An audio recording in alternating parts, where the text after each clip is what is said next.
আমি চৈতালি। আমার চ্যানেল শ্রী3তে সবাইকে স্বাগত।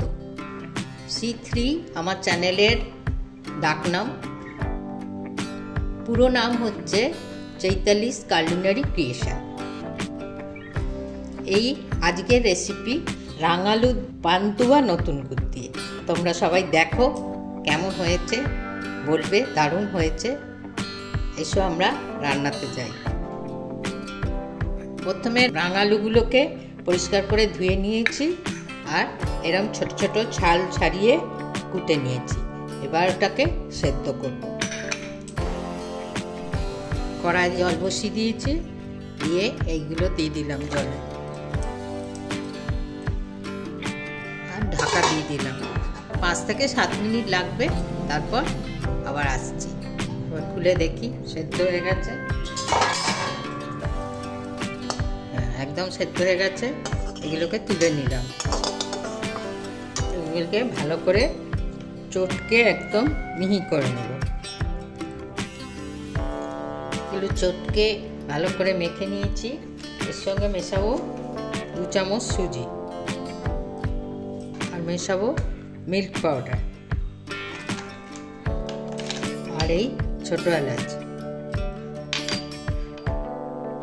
আর মেশাবো একটু বেকিং সোডা।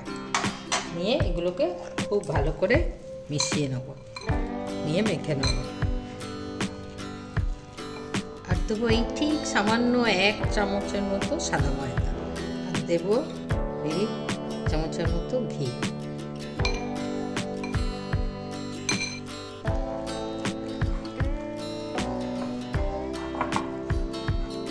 5 থেকে 10 মিনিট একটু রাখবো।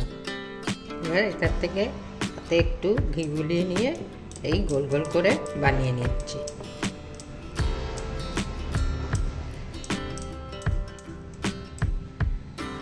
এইভাবে আমি সবগুলো বানিয়ে নিলাম। আর এইটাকে কি করেছি, রসটাকে আমি নলেন গুড়টাকে এমনি পাতলা, আমি তাতে আর একটু জল দিয়ে পাতলা করে ফুটিয়ে রেখেছি।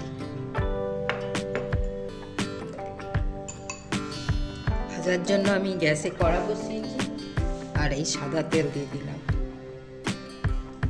তাতে 1 চামচ ঘি দিয়ে দিলাম।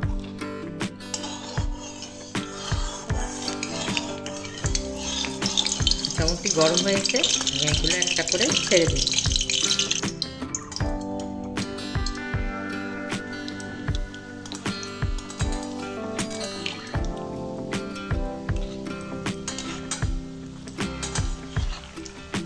আজকে এখন একটু মিডিয়াম করে দেব।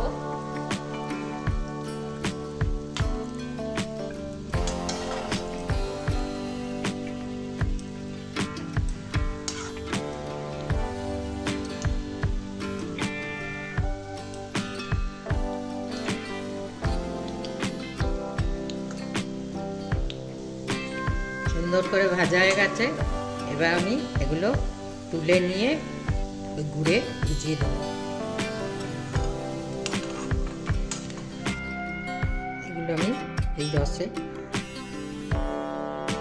গুড়ে ভিজিয়ে চাপা দিয়ে রাখলাম। 3 থেকে 4 ঘন্টা ভিজুক, তারপরে আবার ফিরব। রাঙালুর পান্তুয়া রসে একদম ডুবে নরম হয়ে গেছে।